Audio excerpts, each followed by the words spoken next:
Bharatiya Janata party Biju Janata Dal सहित निर्वाचन लड़ुचे प्रार्थी जी भी हूँ आम तो निर्वाचन पर पूरा प्रस्तुत अच्छु बर विजु जनता दल प्रार्थी प्रार्थी जी होती बुझापी किसी समय लगे सी निर्वाचन विषय बुझा एवं ये बड़चल को बुझापी समय लगे आमको समय लगे वी आर प्रिपेयर्ड चैलेंज निर्वाचन लड़िया आम कहना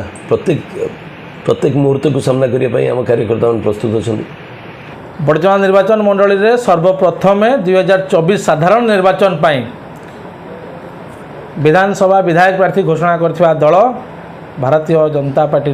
नेता बड़चणार घरे घरे पहुँची नेता श्रीयुक्त अमर नायक चौथ थर निर्वाचन लड़ाई जाउछन्ते। शेषक भाव आलोचना करवा वर्तमान बा 2024 निर्वाचन रे अमर नायक किभଳି भाव निर्वाचन लड़िबे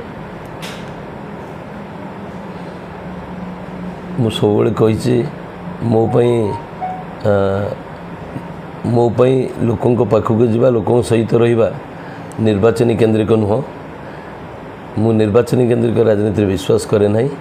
मु 24 घंटिया राजनीतिक कार्यकर्ता मु 24 घंटा लोकों सहित रहा मोर गोटे निशा एवं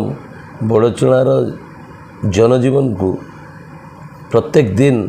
अनुशीलन करवा अनुध्यान करवा एवं ताकू नहीं कौन अधिका कले लोकों सुख दुखे छिड़ा हेब सुविधा असुविधा दूर करहब ये सबको नहीं मोर ये रीतिमत कार्यक्रम तेणु मु रीतिमत कार्यक्रम भितर निर्वाचन पड़ी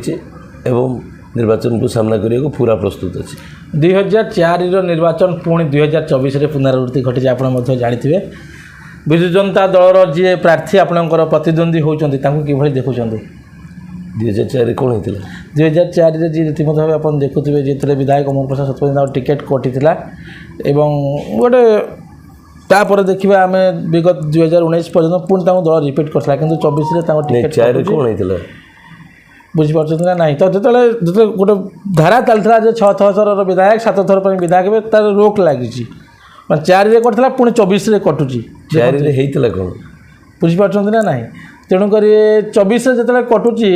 तो आपण केमती निर्वाचन टाक देखिए देखो मु भावे राष्ट्रीय पार्टी प्रार्थी चयन में त्रुटि होता पारे राष्ट्रीय पार्टी गुड़िकर पार्टी चयन में कौटी ना कौटी केतने त्रुटि आसी पारे लोकों सहित थी प्रार्थी को जेहेतु दिल्ली में प्रार्थी चयन करा जाए तेणु लोकों सहित थी लोकों पाखे थी लोकों नेतृत्व को दिल्ली नेतृत्व बेले बेले अणदेखा कर दिए बोले शुणे मु तो राष्ट्रीय दलर अभिज्ञता बहुत कम मोर 7 वर्षर अभिज्ञता किंतु गोटे आंचलिक दल जार काम होची राज्यर स्वार्थ रक्षा करवा राज्य लोक मानकर पसंद को नहीं काम करवा ता पाखे त्रुटि हवा एवं एभली त्रुटि हवा मु प्रथम कर देखुची 2004 रे जो कथा कहले 2004 रे अमर प्रसाद शतपथी टिकेट कटा जाइथिला एवं गौतम राय को प्रार्थी करथिले सेते बेले सीताकांत महापात्र जे टाणुआ कांग्रेस नेता थिले से निर्वाचन लड़ुथिले कोठी कोठी आपण ए परीक्षा जेतबेले जोठी हेछि बड़चना बासी राय बड़चना माटीर पुओ सपक्ष रही 2004 रे भी पूरा निर्वाचन को अनुध्यान जी कर से भलकर जापर गौतम राय कौन कम भोटार नथिला कम प्रतिष्ठा नथिला से जिला परिषद अध्यक्ष थे ओजस्विनी वक्ता एवं तांकर क्रेज कहले असंभव क्रेज थे प्रकृति में जो क्राउड पुल हुए किंतु किंतु किंतु किंतु बड़चना माटी स्वाभिमानी माटी ए माटी रे जेते थर जी परीक्षा करिछि तार राय आसी बड़चना माटीर पुओ सपक्ष एवं एथर मध्य जो कथा कहले एथर मध्य ये 20 वर्ष पर ये गोटे परीक्षा पुणी विजु जनता दल करुचे मु तांको अभ्यंतर व्यापार से क्या प्रार्थी करेंगे क्या न करेंगे तांको कथा किंतु आज जहाँ को भी पचारे बड़चणारे ପ୍ରାର୍ଥୀ ଚୟନରେ କେଉଁଠି ନା କେଉଁଠି ଯିଏ ଲୋକଙ୍କ ସହିତ ରହୁଛି, ଲୋକଙ୍କ ପାଇଁ ରହୁଛି, ଲୋକଙ୍କର ସୁଖ ଦୁଃଖ ବୁଝୁଛି, ସେଠି ତ୍ରୁଟି ହେଇଛି ବୋଲି ଅନୁଭବ କରୁଛନ୍ତି। ହେଇଥାଇପାରେ ବିଜୁ ଜନତା ଦଳର ପରୀକ୍ଷାରେ ଇ ତ ବଡ଼ଚଣାକୁ ଗୋଟେ ରାଜନୈତିକ ପରୀକ୍ଷାଗାର ଭାବରେ ବିଜୁ ଜନତା ଦଳ ବେଳେବେଳେ ନିଏ ଏକ୍ସପେରିମେଣ୍ଟ ନିଏ ଆଜ୍ଞା। ଏବଂ ହେଇଥାଇପାରେ ଏଥର ପୁଣି ପରୀକ୍ଷା କରୁଛନ୍ତି। ଜଣେ ବାହାରୁ ସିନେମା ସେଲିବ୍ରିଟିଙ୍କି ଆଣି ଏଠାରେ ପରୀକ୍ଷା କରାଯାଉଛି। ଆପଣ ମଧ୍ୟ ଜାଣିବେ ବଡ଼ଚଣା ମାଟିରେ ପୁଣି ଏ ପରୀକ୍ଷା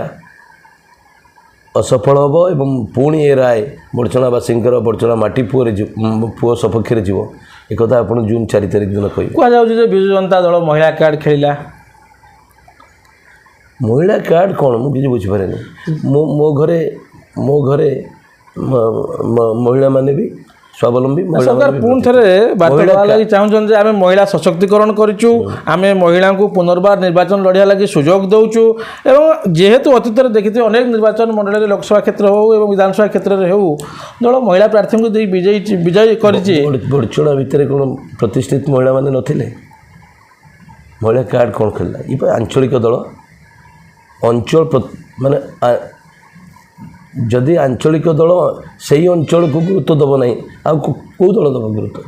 ତାମାନେ କେଉଁଠି ନା କେଉଁଠି ବିଜୁ ଜନତା ଦଳ ଯେଉଁ ଆଞ୍ଚଳିକ ଦଳ ଭାବରେ ଆମ ଅଞ୍ଚଳକୁ ଗୁରୁତ୍ୱ ଦେଉନାହିଁ, ଆମ ଅଞ୍ଚଳର ନେତୃତ୍ୱ, ଆମ ଅଞ୍ଚଳର ଦକ୍ଷତା ବା ଆମ ଅଞ୍ଚଳର ପ୍ରତିଭାକୁ ଅଣଦେଖା କରୁଛି।